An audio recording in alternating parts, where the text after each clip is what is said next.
মুখী কচু গাছের পাতা ছিদ্র হয়ে যাচ্ছে, দেখতে ভালো থাকলেও ভিতরে ভিতরে গাছ নষ্ট হয়ে যাচ্ছে।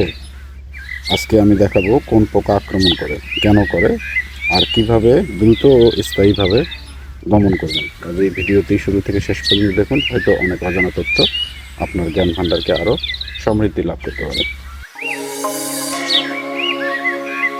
আসসালামু আলাইকুম। JNA এগ্রোর পক্ষ থেকে আপনাদের সকলকে জানাচ্ছি আন্তরিক অভিনন্দন ও শুভেচ্ছা। আজকের ভিডিওতে আমরা মুখী কচু গাছের পোকার আক্রমণ নিয়ে একটু বিস্তারিত আলোচনা করার চেষ্টা করব। ভিডিওতে থাকবে লক্ষণ, কারণ এবং কার্যকর সমাধান সম্পর্কে। কোন কোন পোকা আক্রমণ করে? মুখী কচুতে সাধারণত কয়েক ধরনের পোকা বেশি দেখা যায়।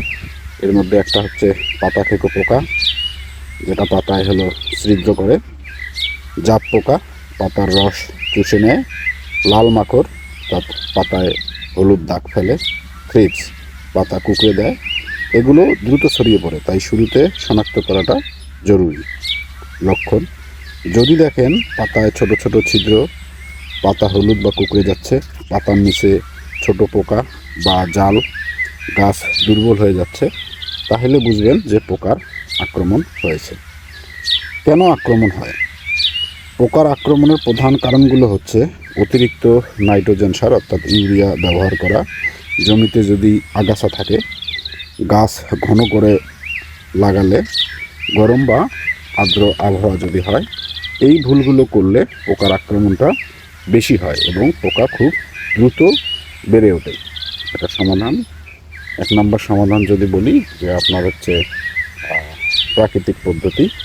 প্রথমে চেষ্টা করতে হবে যে প্রাকৃতিকভাবে যেন এটাকে দমন করা যায়। যেমন নিম তেল স্প্রে করে দেয়া, 5 মিলিমিটার নিম তেল 1 লিটার পানি বা অল্প সাবান মিশিয়ে স্প্রে করে দিতে হবে।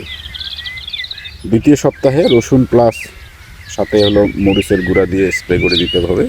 অর্থাৎ রসুন 50 গ্রাম এবং মরিচ 2 গ্রাম বেটে পানিতে যদি মিশিয়ে দিয়ে স্প্রে করে দিতে পারেন, তাহলেও অনেকটা কাজ হতে পারে।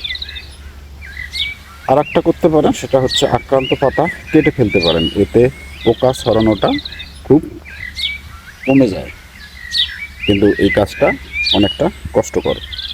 জৈব বা আধুনিক পদ্ধতি: স্টিকি ট্যাপ, হলুদ বা নীল রঙের ট্যাপগুলো ব্যবহার করতে পারেন। ফেরোমন ট্যাপ লাগাতে পারেন, এতে পোকা ধরা পড়ে এবং পোকার সংখ্যা অনেকাংশে কমে যায়।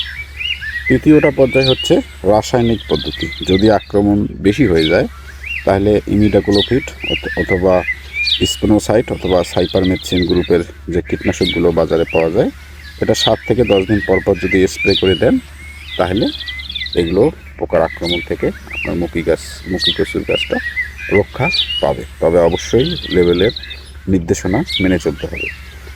গুরুত্বপূর্ণ আরও কিছু যদি টিপসের কথা বলি, সেটা হচ্ছে সকালে বা বিকেলে স্প্রে করে দিতে হবে।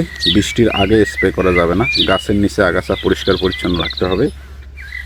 গাছের সঠিক দূরত্ব বজায় রেখে আপনাকে মুখী কচু লাগাতে হবে। এই নিয়মগুলো মেনে চললে মুখী কচু গাছ থাকবে পোকামুক্ত, পাতা থাকবে সবুজ ও সুস্থ এবং ফলন হবে অনেক বেশি। তা আজকের ভিডিওটি যদি আপনার ভালো লেগে থাকে, তাহলে লাইক, কমেন্ট এবং শেয়ার করবেন। আর যারা আমার এই চ্যানেলটিতে নতুন, তারা দয়া করে সাবস্ক্রাইব করে পাশের বেল বাটনটি অন করে দেবেন। তো আজকেই এ পর্যন্ত। এর পরবর্তী আপডেট আপনাদের মাঝে ইনশাল্লাহ আমি যত সময় শেয়ার করার চেষ্টা করব। সে পর্যন্ত ভালো থাকবেন। আসসালামু আলাইকুম।